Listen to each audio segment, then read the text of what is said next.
여러분 안녕하세요. 이번에는 194페이지 제4장 십신과 오행, 십간의 결합 이 부분을 보겠습니다. 1절 실관의 단계적 방법론. 실제 우리가 이제 사주팔자를 감명을 할 때 어떤 단계를 거쳐서 사주팔자를 보는가 하는 것을 제가 정리를 해놨습니다. 우선 사주를 정확히 파악을 해야죠. 출생 시간. 요즘 뭐 병원에 출산하는 분들이 대부분이기 때문에 요즘은 이런 문제가 좀 적지만 예전에는 병원이 아니고 집에서 출산하는 분들이 많아서 시간이 부정확한 경우가 많습니다. 시간을 최대한 확인을 하시고 출생시를 잘 모를 경우에 확정할 수 있는 방법, 주보법에서 제1권에서 제가 설명을 드렸죠. 뭐 그냥 뭐 가마가 있고 뭐 이런 거 말고요. 근데 뭐 신장, 키, 뭐 태극점 가지고 확정할 수 있습니다. 그다음에 명주와 주로 이제 이건 일주인데요. 명격 이걸 확실하게 해서 그 다음 단계 넘어가죠. 이것은 다음 페이지에 나옵니다. 그다음에 투간 혹은 과학의 왕한 십신을 보는 것, 그다음에 길성과 흉성의 수, 극제평형의 유무. 5단계는 찾는 것이 명국이 없으면 대운 중에서 찾는다. 그다음에 형충약, 변격이 있는지 또 그것이 만들어지는지를 본다. 이런 순서대로 사주팔자를 봐 나가는 거죠. 그래서 이 각 단계별로 내용을 좀 더 보면 요즘 뭐 사주팔자를 보는 방법이 확장하는 방법이 컴퓨터가 좀 많이 나와 있는데 컴퓨터 프로그램을 활용하는 것이 뭐 일단은 보편적이고 편리합니다. 다만 좀 우리가 특히 대운수 같은 경우 이런 경우는 검증도 해보고요. 우리가 공부한 이론 가지고 검증도 해보고 그다음에 절입시각 같은 경우 이런 경우도 컴퓨터 프로그램이 뭐 일단 믿기는 믿어야 되겠지만 또 좀 신뢰도가 떨어지는 그런 프로그램도 있기 때문에 활용할 때 좀 주의를 필요합니다. 그 다음 두 번째 명조와 명격을 분명히 하는 단계에서는 일주를 볼 때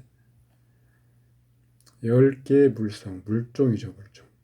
그 사람의 본성을 추론하는 거죠. 그래서 일간이 가지고 있는 어떤 물종의 특성, 꼭 식물로만 의미하는 건 아니죠. 식물로 비유하면 뭐 갑이라는 건 뭐고, 그다음에 동물로 비유하면 뭐고 이런 것들이 물종이죠. 본성을 추론하는 거죠. 변화하기 쉬운지 고집스러운지 온화한지 뭐 이런 거 동태적인지 정태적인지 특히 동태적인지 정태적인지를 보는 것이 중요한데 간목일간 같은 경우는 간목은 참천대수 위로 직립해서 큰 대수죠. 그래서 이것은 정태적이 되겠죠.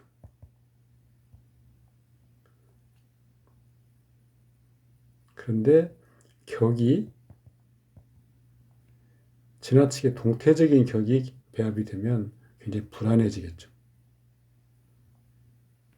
이런 것들을 볼 수 있습니다. 뒷페이지 좀 보시면 되고요. 그 명격을 보는데 이 말이 지금 설명드린 말이죠. 월지가 무슨 십성인지, 투간했는지, 과하게 왕하지 않은지를 본다.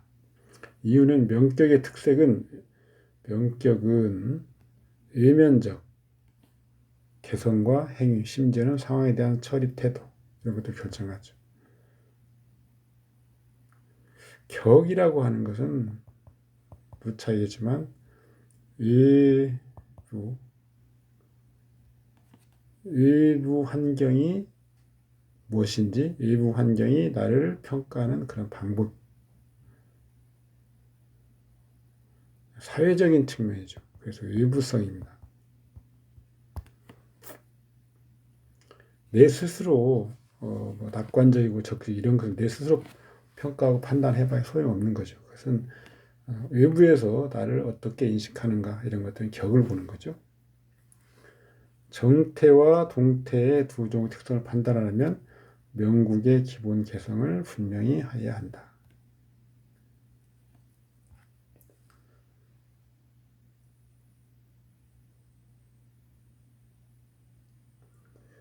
명주와 명격은 개인의 심성이 크게 변하지 않는 중화 안정을 원하는 거죠. 그래서 중화를 깨트리는 그런 것들은 좋지 않은 조합이죠. 자, 그래서 정태적인 성향을 보이는 명주, 일관이죠, 일관.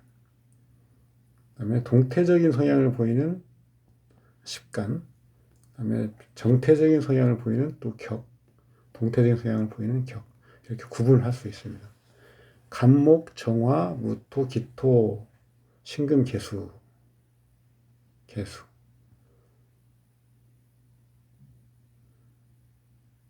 신금. 토는 원래 본래가 정태적이죠. 정화는 우리가 흔히 뭐 별빛 이런 걸로 보기 때문에 정태적이고요. 개수는 약한 어떤 우로, 이슬 이런 모습이기 때문에 동태성이 부족하죠. 신금도 마찬가지고요. 간목, 나머지 을목은 어떤 우리가 초목, 화초, 바람에 흔들리죠. 병화는 태양인데 태양은 계속 움직이는 걸로 우리가 보는 거죠. 경금, 그 도금도 되고 창도 되고 하는 것, 움직이는 것. 임수, 넓은 강, 바다, 당연히 출렁거리고 어떤 그런 모습이기 때문에 동태적인 성향을 보이겠죠. 격을 보면 정인, 편인, 인성이죠. 인성. 본래 인성은 정인 군자형이잖아요. 정관도 마찬가지고요. 정제, 근면, 보수, 한 자리에서 꾸준함, 비견, 어떤 그 자주성, 독자성, 식신, 자기 혼자 조용히 즐기는 유형, 방랑 이런 것은 심리적인 상태인데 그것보다는 식신은 자유로운 영혼이죠. 자유로운 영혼. 이것은 어디 꼭 돌아다니고 여행하고 그런 건 아니잖아요. 내 심리적인 어떤 태도 이런 것들이 자유로운 영혼을 추구하는 것이지 방랑하거나 여행을 좋아한다 이런 것들은 아닙니다. 그래서 정태에 속하죠. 보시면 우리가 길신이라고 하는 범주에 넣는 것들 있죠. 그 다음에 뭐 선신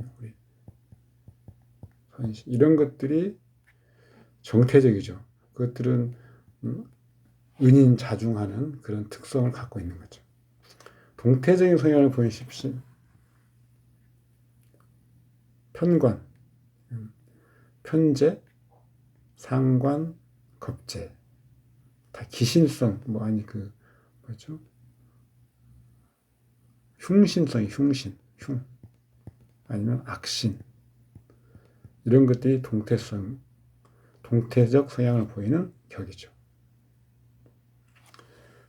같은 어떤 레벨, 동태적인 어떤 명주의 동태적인 명격 조합, 그 다음에 정태적인 명주의 정태적인 명격 이렇게 조합은 큰 차이는 나타내지 않는다.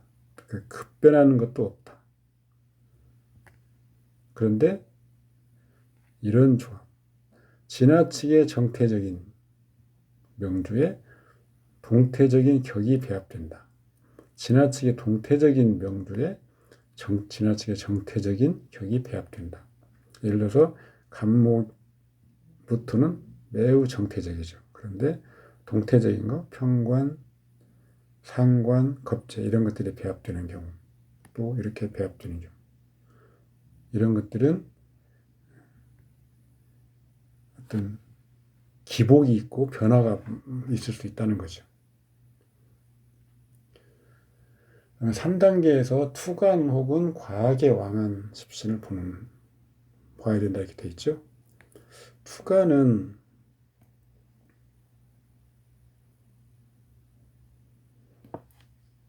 같은 십신이 천간과 지지에 동시에 출현한 거죠. 동시에.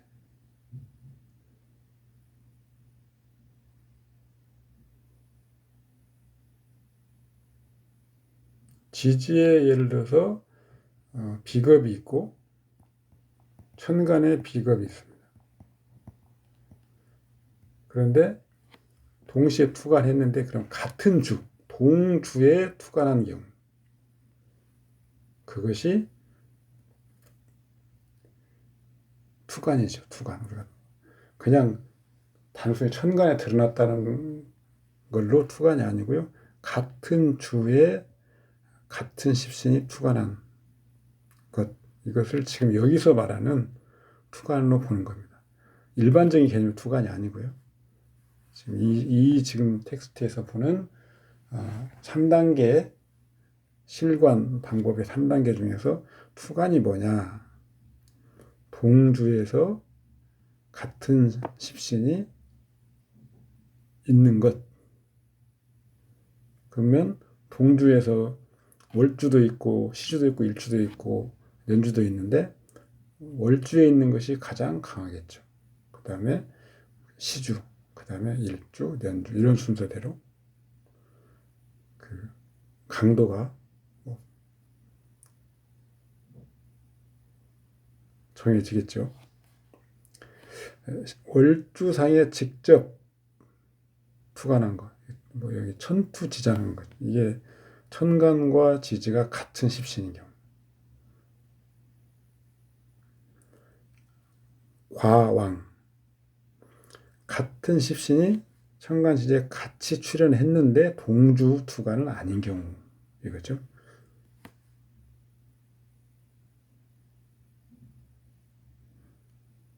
그러니까 뭐 시에 천간 비견이 있고 월에 비견이 있습니다.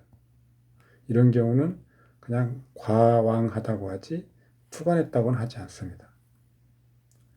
여기서 개념은 이 지금 설명하는 텍스트에서 한정해서 이해하시면 됩니다.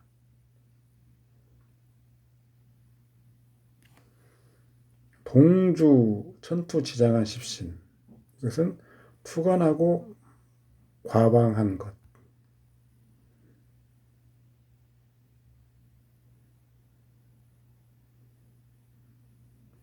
투관 혹은 과왕한 십신이 출현하면서 명격의 십신이 아닌 경우,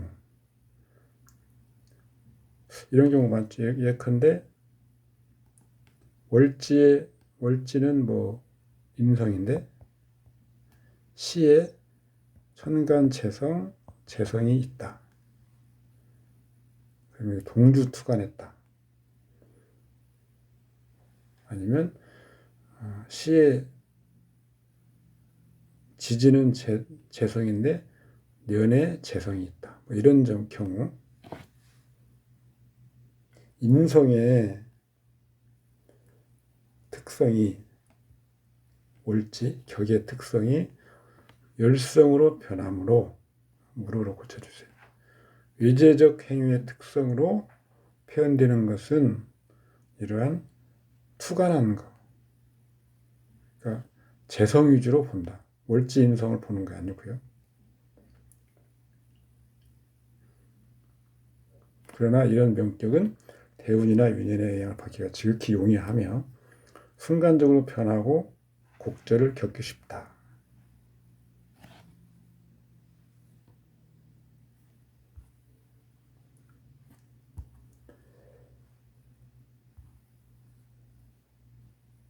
원래의 명격이 투관한 십신의 억압을 받아서 발휘되지 못하게 되는 상황이었다가 대운유년에서 생조 또는 합을 받으면 순간적으로 반발이 가능. 그래서 돌발 현상이 나타나기 쉽다. 명격의 십신과 투관 십신이 다름을 분명히 우리가 해야 된다 이거죠. 열성, 우성의 십신 간의 상호 영향력이 형성되는 지혜를 보아서 대운유년의 변화에 특별히 주를 기울여야 할 필요가 있다면 열성의 특성이 운세의 돌발적인 변화에 의하여 돌연 폭발할 수가 있어서 자기 집안 사람들의 수습이 불가한 경우에 주의한다. 월지에서 투관자가 없고 다른 글자가 투관하고 과왕한 경우 명격은 열성인자를 드러내 보이기 쉬우므로 격을 취할 때는 투관자 중심 그리고 명격의 열성인자를 제화하는 십신 위주로 한다. 월지에서 투관하지 않으면 만약 대운에서 월진원이 투관하면 우성인자가 발휘되는 것이 아니라 열성인자의 돌발 응기로서 흉상이 발출된다. 주의해서 한번 기억해 두시면 됩니다. 월지에서 투관한 게 없으면 그리고 다른 글자가 투관해 있으면 월지의 의미 그것은 오히려 열성으로 되기 쉬우므로 그것을 제어하는 월지가 인성이라고 하더라도 인성이 투관하지 않고 재성이 투관해 있다. 그러면 인성의 열성적인 의미, 낙직, 나태, 산만 이런 거죠. 예컨대 변하기 쉬운 이것을 제어하는 것, 재성이죠. 그 재성 위주로. 투관에서도 투관한 글자가 재성이어서 재성 위주로 보는 것도 있지만 월지가 본래의 그 격의 의미를 열성으로 바꾸기 때문에 그것을 제어하는 재성도 재성의 의미로서도 재성을 중심으로 논한다. 대운에서 인성이 나왔다. 그러면 인성의 부정적인 측면이 드러나게 되겠죠. 비록 투간에 있는 원국의 재성이 인성을 제어한다고 하더라도 월지에 있고 대운에서 투간해 버리면 그 어떤 왕도 그 세기의 정도가 원국의 투간에 있는 재성보다 더 세기 때문에 그 완전히 인성을 제어하기는 힘들죠. 그래서 이때는 인성의 폐단이 드러나는 대운이 되기 쉽다 이런 겁니다. 4단계 이거 보고요. 효신, 편인은 여기 효신이 나쁜 십신은 효신이죠. 편인이 아니고요.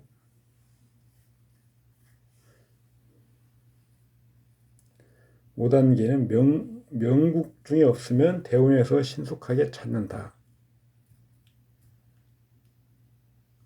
사람들이 대운을 보면 머리가 아플지도 모르는데 점은 매우 간단하다. 사주 명국 중에서 기룡 십신을 찾는 개념을 대운까지 연장하여 보는 것이므로 간단한 거죠. 사주가 변해서 오주가 되는 겁니다. 명국 중에 편인과 상관이 있으면 예를 들어서 경금일간이라고 하면 무토가 있고 계수가 있으면 대운을 봐서 대운에 정인이 있으면 상관이 정인에게 웃기는 거죠. 정인, 대운 중에 우리가 기토가 있으면 기토는 계수를 극하죠.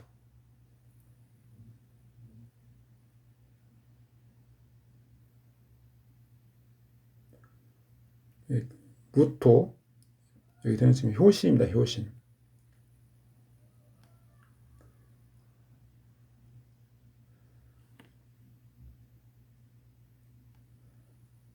이 효신 무토, 이게 자유로워지죠. 합하던 것이 이제는 기토한테 극을 당해서 계수가 합하는 힘이 약해지기 때문에 무토는 자유스러워지죠. 편인의 흉성이 드러나는 거죠. 이유는 기토가 와서 계수를 극하기 때문에 그렇습니다. 그러면 이때는 어떤 현상이 나타나냐면 계수, 무토, 기토의 부정적인 측면이 드러나는 거죠. 그래서 심리는 상사에 대해서 불편하고 직장을 바꾸고 싶다. 이것은 인성의 폐단, 그다음에 상관의 폐단이죠. 직장을 바꾸고 싶은 것도. 그래서 이때 통변을 해줄 때는 권고를 할 때는 자기 본분을 지키고 성실히 임해라 라고 얘기해 줘야죠. 대운이 희신이라면 이것은 흉성을 누르는 희신일 것이므로 대운에서 그 효능이 발휘되죠. 즉 대운 유년은 팔자에서 때를 기다리는 거예요. 때를 기다리는 거예요. 반대로 말하면 명국 중에 이미 흉성이 존재하면 대운에서 다시 그 흉성이 가해지면 그 결과는 당연히 흉에 흉을 더하니 그 운세가 악화된다. 예를 들어서 겁재가 정제를 극하거나 도식이죠. 편인이 도식입니다. 도식하는 현상이 있는데 편인이나 겁재가 온다면 도식운이 온다거나 여기 겁재운이 온다거나 하면 굉장히 흉하죠. 그래서 편인의 효신, 기신은 우울증, 번뇌 이런 거, 그다음에 친구의 배반은 겁재 이런 흉신의 흉성이 가미된 그런 결과가 나타난다.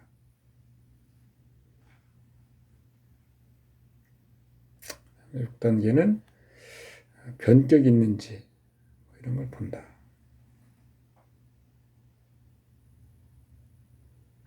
변격은 월지가 투간해지, 회국 이런 것들이 되는 경우죠.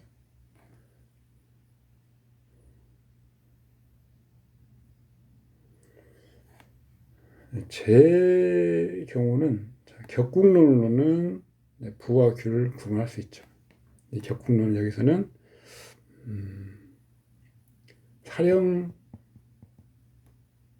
사령자가 투간했느냐 이거 보죠.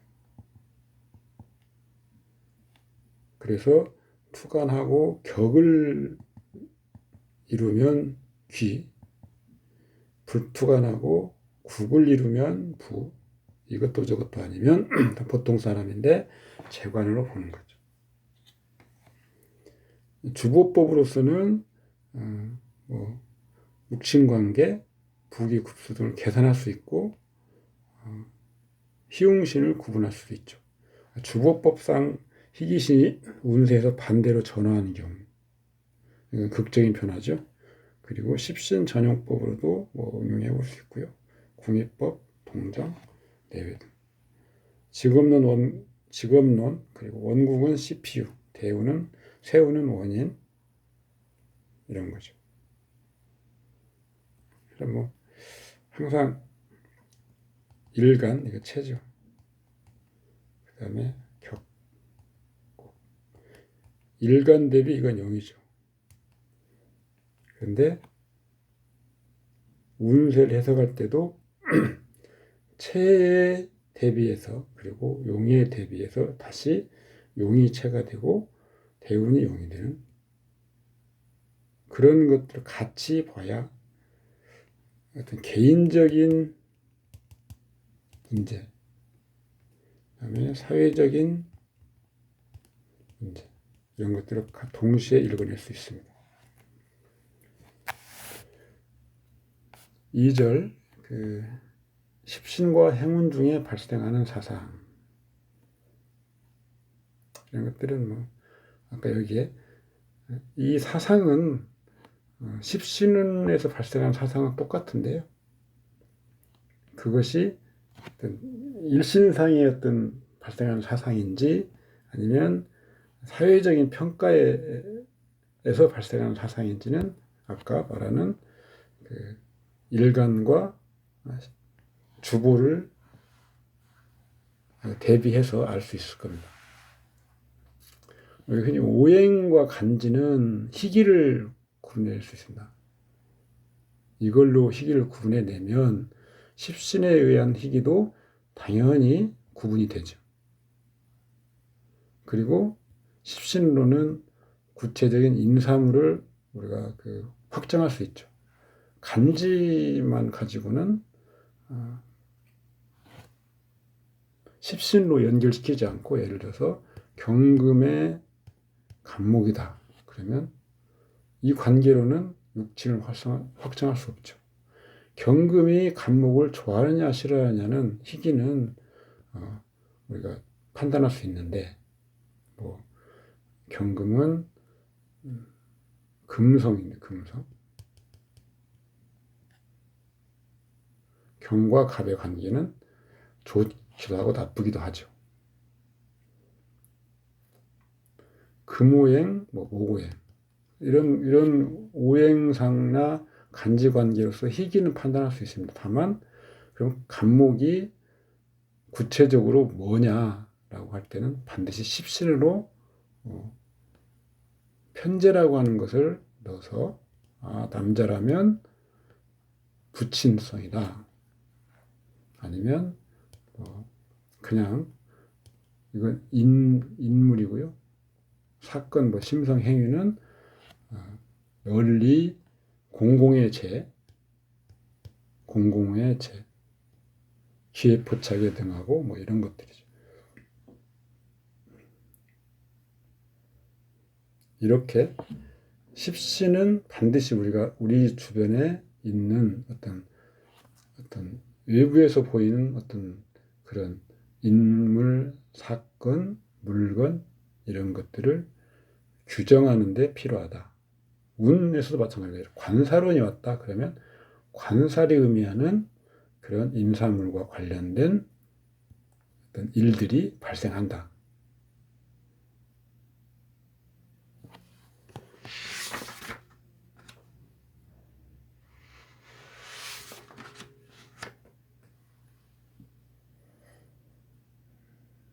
그래서 이런 것들이 뭔가 십신로 본 것들은 주로 음기죠, 음기. 정관운이 왔다 그러면 정관과 관련된 인물, 그다음에 사건, 물건, 심리적인 행위, 심성 이런 것들이 음기로 어떻게 응하는지를 보는 거죠. 심성이 열린 마음이 된다, 밝아지고 광명적이다 이런 식으로. 이런 것도 우리가 여태까지 누차 본 거죠. 이런 것들은 하여튼 여러분들이 정답은 없습니다. 어떤 왕도는 없어, 왕도. 꾸준히 그때그때 분류를 해보는 거죠. 어떤 식으로 분류를 해보고, 그렇지만 항상 주의해야 될 점은 핵심 키워드는 알고 있으면 됩니다. 그래서 직위, 명예, 그다음에 인정, 상사의 인정, 사업 이런 것들이 핵심 키워드죠. 그 뒤에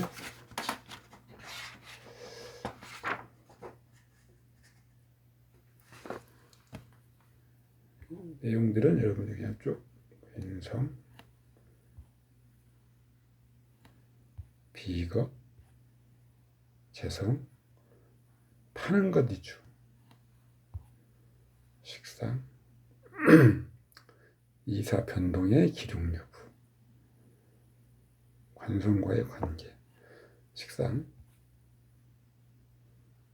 이런 것들 여러분들 앞에서 우리가 계속 반복적으로 봐왔던 것들입니다. 제가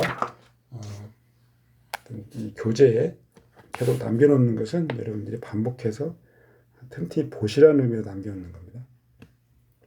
제3절 오행과 식간, 십신, 이 십신 정수라고 이름 붙여서 참계라고 하는 분이 써놓은 내용 중에서 제가 가져온 겁니다.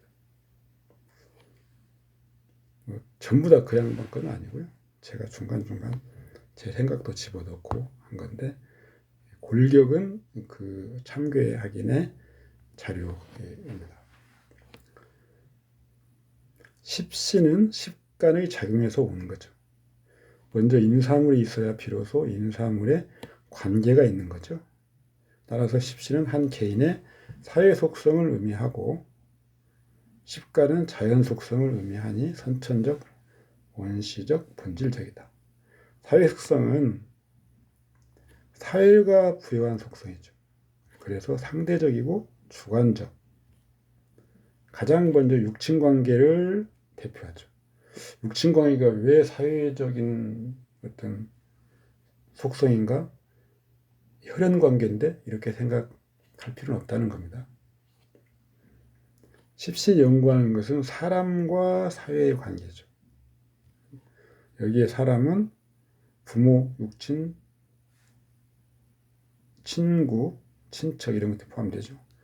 사람은 무리지어 사는 동물로 모든 군체에서 생활하는 바, 이런 군체 중의 하나는 가정이죠. 가정. 따라서 십시는 가장 먼저 가정 내에 속해 있는 육친관계를 정하는 거죠. 육친관계를 정한 이후에 비로소 외계의 인사물의 각종 관계 및 사회적인 각종 관계를 평정하여 사회가 한 사람에게 행하는 사회적 평가를 한다.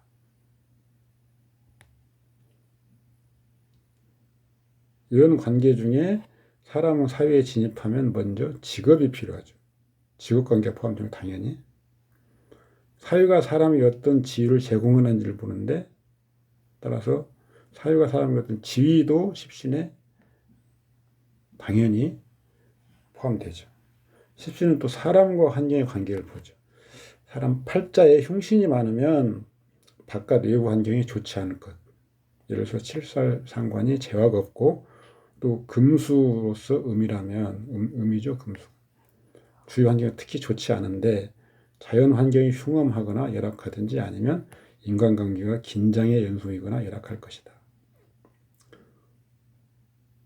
이런 것을 근거로 내 십신을 해석하고, 십신은 일간이 중심으로서 기타 천간과 상호작용으로 나오는 것이죠. 편재. 편재를 제일 먼저 나온 이유는, 우리가 통상 사회인으로서 인간은 남자는 경금으로 봅니다. 그런데 우리가 식간의 우두머리는 갓 시작하죠. 그래서 편재를 제일 먼저, 이 텍스트에서는 편재를 제일 먼저 놓은 겁니다. 편재 일반론. 편재와 일간의 작용은 동성작용이죠. 동성을 극하는 사회관계가 편재죠. 육친을 정하는 것은요. 육친을 정하면 모친이죠. 모친. 남자에게는 정인이 모친. 정인이 대표하는 모친을 중심으로 육친을 정하는데, 정인과 편재는 화합하는 거죠. 편재가 부친이죠. 여명은 모친과 자신이 동성이므로 편인이 모친이고 편인과 화합하는 정제가 부친이다. 여기서 문제가 하나 있습니다. 십신을 만들어낼 때 정명사상이 정명사상.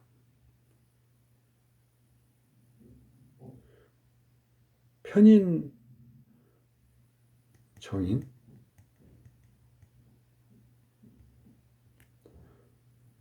친모, 모친은 정인인데 여자라고 해서 편인으로 바꿨다. 편인은 효신으로 변하기 쉽습니다. 그래서 이런 모친의 어떤 본연의 의미와는 좀 다르죠. 그래서 이 남녀를 구분하는 방법에 의해서 이렇게 육친을 정하는 것은 이 정명하는 어떤 동양 어떤 사고방식에서는 맞지 않죠. 그럴 것 같으면 차라리 그냥 간합 위주로 하면 됩니다. 예를 들어서 남자든 여자든 모친은 인성이고요. 그리고 부친은 인성과 간합하는 거죠. 정인이 없고 편인만 있으면 편인은 모친이 당연히 되고요. 이런 식으로 주법은 그냥 인성은 모친 이렇게 정하는 거죠. 근데 편제 같은 경우는, 부친 같은 경우는 남자는 당연히 편제입니다. 정제는 처죠. 여자는요. 그냥 편제, 정제, 재성을 부친으로 봅니다. 그중에 희신을 보는 거죠. 남자는 편제가 희신인지 기신인지를 따져서 보는 거고요. 그래서 이런 경우에는 정명사상하고는 어긋나지 않죠. 네. 어쨌든 모친을 중심으로 보는 건 맞는데 그 모친을 정명, 편인도 그러면 정인도 있고 편인도 있으면 당연히 정인이 모친이 되죠. 맞죠? 그런데 여자라고 해서 편인이 모친이고 정인은 모친이 아닌 걸로, 친모가 아닌 걸로 보는 방법을 잘못했다는 거죠.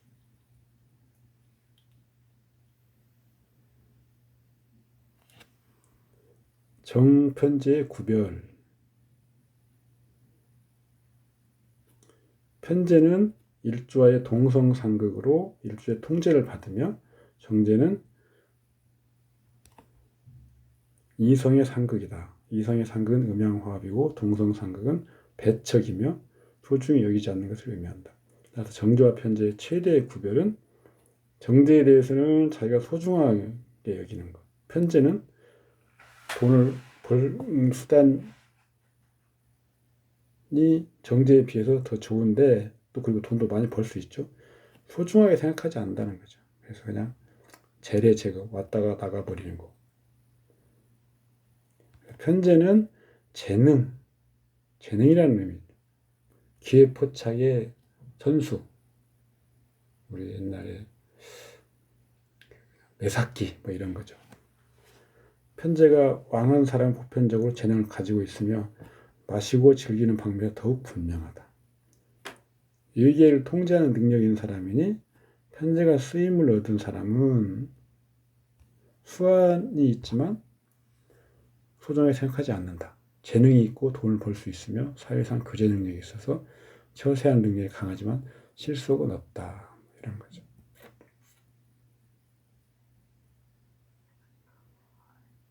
십시는 사람과 사회 관계를 논하는 거죠. 십시는 사람과 사회 관계. 재주라는 것은 개인적인 자질이죠. 그래서 오행을 봐야 된다. 오행.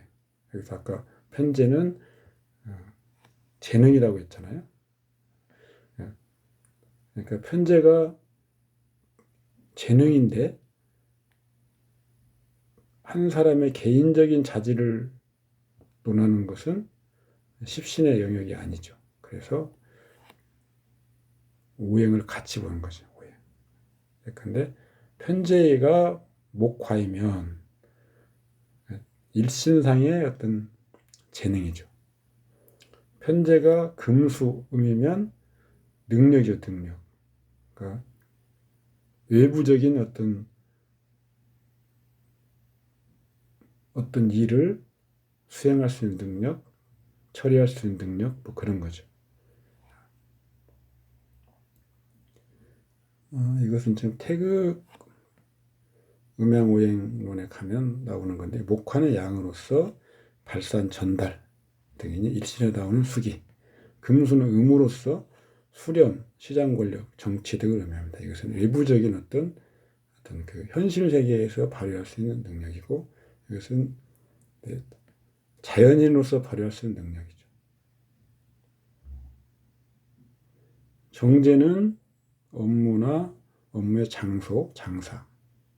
편제는 불안정한 수입. 정제는 상당히 안정적. 편제가 쓰임을 얻지 못한 상. 편제가 득용하지 못하거나 일주와 부정하면 낭비죠, 낭비. 근데 음인데 편제가 금수인 사람은 돈을 무수하고 거치를 위한 낭비. 목화인 사람은 그래도 통상 돈을 낭비하지 않는다. 오행 십신의 결합. 자, 언제나 오행과 십신을 결합해야 되는데 본질을 봐야 되기 때문에 그렇죠. 낭비가 심한지 여부는 주로 오행의 심성을 보는 것이다. 금수인 경우 낭비죠. 편제는 통상 시원시원하고 호방이나 돈을 무수 한다거나 하는 사람 보는 것은 문제가 있다는 거죠. 예를 들어 아까 목화인 사람은 낭비하지 않는다고 했는데 금수는 음은 물질, 방종, 사물에 대해 소중하게 여기지 않음. 목화는 양은 도덕, 심지가 선량한다. 그러나 음은 또 언제나 심리가 좋지 않다고는 할 수 없지만 다만 절제나 구속을 받지 않고 방종하고 자아에 대한 규율이 약하죠. 편제는 부수입, 횡재, 재주, 분의 영활, 인과에 넓다. 당연히 한 개의 편제로서 직접 인과에 넓다고 판단하지 못하고 오행과 결합이에요. 오행과. 금수다. 그러면 또 일간이 약하지 않으면 사귀는 거 좋아하고 놀고 즐기는 거, 밖으로 도는 거, 이성을 찾는 걸 좋아한다. 당연히 넓죠. 그래서 주로 풍류, 목화는 주로 재주. 금수 편제는 말빨이 좋아서 여성들에게 꼬시는 것도 가능하다. 돈을 잘 쓰는 것도 금수 편제다. 편제는 이제 좀 상세히 보려면 의미가 있고 그다음에 오행으로 구분하고 식간 자의관계. 오행으로는 희기는 무관하고요. 본질 부분. 사상법을 가면 목이 편제다. 목이라고 하는 오행은 우리가 자연 환경 그런 거죠. 나무, 목, 농림, 농업. 구부러지기도 하므로 탄력성이 있는 재물이다. 이런 식으로 이 재물이 좋은 거 나쁜지는 다음 문제라는 거잖아요. 화가 편제다 그러면 수일간이죠. 과장적인 것, 고상한 것, 수량이 많다. 이런 식으로 해석하는 거죠. 식간 자의 관계. 극을 받는 것 중심으로 논하죠. 여기서는 희신적인 역할을 하는 경우, 예를 들어서 간목이 일간에 무토가 편제인데 무토가 희신적인 역할을 하는 것이 중심입니다. 만약에 이것을 주보법에 적용한다면 격신이 간목인 경우 무토가 편제가 되죠. 이렇게도 적용을 해보면 더 유용하게 활용할 수 있다는 겁니다. 일간 중심으로 보면 일간의 의양을 우리가 보통 얘기하죠. 간목이 무토를 보면 편제 관계인데 자의 글자 뜻을 보면 간목은 어떤 풀을 해. 그다음에 무토는 무성할 무자죠. 무성함을 푸는 거. 그래서 불편한 것을 가려내다. 이런 자의 관계로 갑일간의 무토 편제가 희신이면 이런 어떤 긍정적인 측면이 있다. 격신이 간목인데 무토가 오면 아니 무토가 희신으로 오면 이런 일이 있다. 이런 거죠. 편제는 자연적인 점유입니다. 인위적으로 점유하려고 한 게 아니고 원래 편제의 속성이 자연적으로 점유가 돼버리는 그런 측면이 있는 거죠. 그래서 진심으로 점유하고자 하는 의사는 없으므로 있어도 그만 없어도 그만이다. 시간도 길지 않다. 증권, 금전, 어음, 도박, 기본적인 성격 특성은 관대함, 사치스러움, 개교가 없음, 어린아이 같은 측면, 떠벌리는 것, 뭐 이런 거지. 편재의 상징은 선량, 기여하려는 마음, 인정, 그 다음에 의리, 주선하려고 한다. 본질은 애정인데 연애에서는 말만 있고 맺지 않는다. 애정. 생활에서는 의학이나 어떤 약학 영역이죠. 영역에 적응력이 있다. 이런 식으로 십신 중에서 편재 하나를 놓고 이렇게 살펴볼 수 있습니다.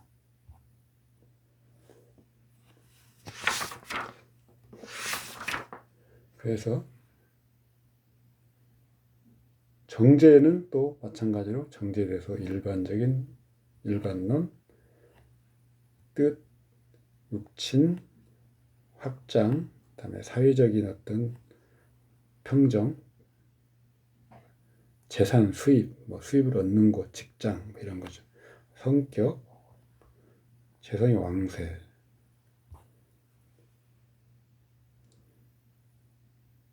그다음에 세부적으로 좀 논해볼 때는 기본적인 개관, 오행으로 나눠서 보고 식간, 자의관계로 보고 그래서 편제는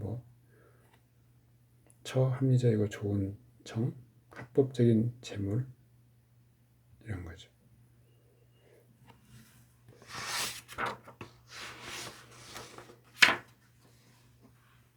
이런 내용이 쭉 끝까지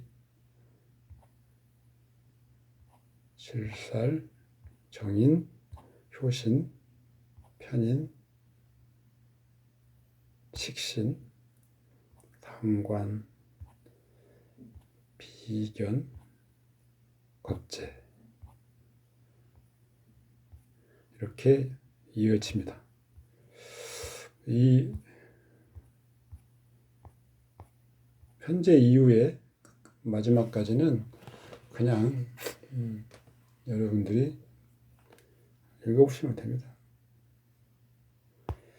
213페이지에 이 마지막 그 문단을 보면 오행을 결합해야만 한다. 자꾸 강조하고 있죠. 오행.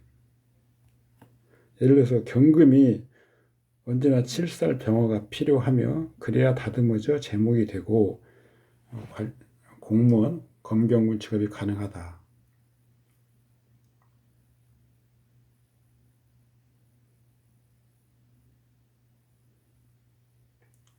경금은 병화보다는 정관이하고 더 좋은 관계지만 병화가 또 있으면 병화도 쓸 수 있습니다. 임수일간이고 또 음이 왕하면 예를 들어서 칠살 무토를 보지 않으면 큰 재물은 불가하고 칠살 무토가 반드시 있어야 대성, 대발제할 수 있다.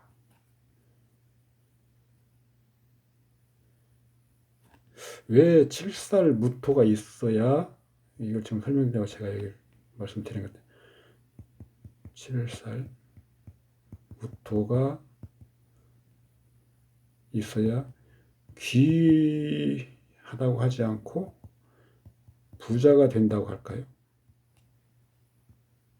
분명히 관살은 귀와 관계된 거죠. 귀. 관살은. 근데 여기 지금 설명은 칠살 무토가 있어야 재물을 발할 수 있다. 부자가 된다. 이게 바로 물종이죠. 물종. 임수라고 하는 일간. 이것은 음이죠. 음은 본래 귀보다는 부와 연관이 크죠. 그리고 임수의 의미는 어떤 시장, 권력이죠. 관귀의 권력이 아니고 시장, 재물이 융통되고 이런 부분, 이런 분야에서의 실질적인 권력, 음지에서의 권력 이런 거기 때문에 귀보다는 부라고 하는 거죠. 이런 것들 여러분들이 나중에 음양론 그다음에 오행론과 같이 결합해서 보면 임수일간인데 무토 칠살이 유용하게 쓸다, 유용하다, 득용 하는 경우 이 사람이 뭐 고시 파스하고 패스하고 이런 것이 아니고 이 사람은 일단 부자 왜 이렇게 해석을 할 수 있는지를 공부할 수 있다는 거죠.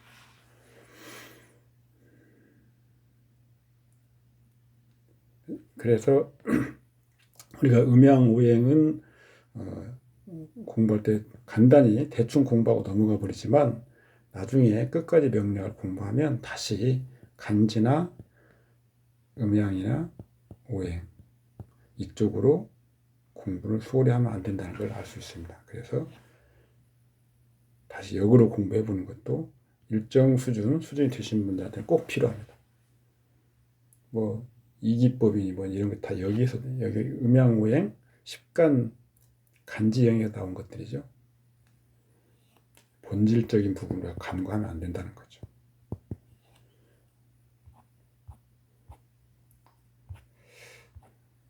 이런 부분은 여러분들이 제가 여러분들 머릿속에다가 넣어드릴 수는 없기 때문에 여러분들 공부하시고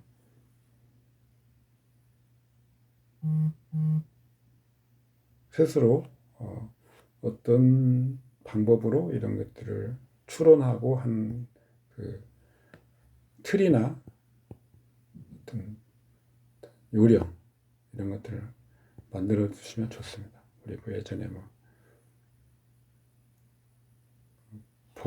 법을 무슨 외울 때 첫 글자만 따가지고 매장물 발견, 뭐 무주물 습득, 가공, 유실물 습득인가요? 이런 매주 가요 이런 것도 외우라고 막 하듯이 이런 외울 필요가 있는 것들은 이런 식으로 본인만의 본 관계를 요령을 만드는 것도 괜찮습니다. 오늘은 여기까지 하겠습니다. 수고하셨습니다. 감사합니다.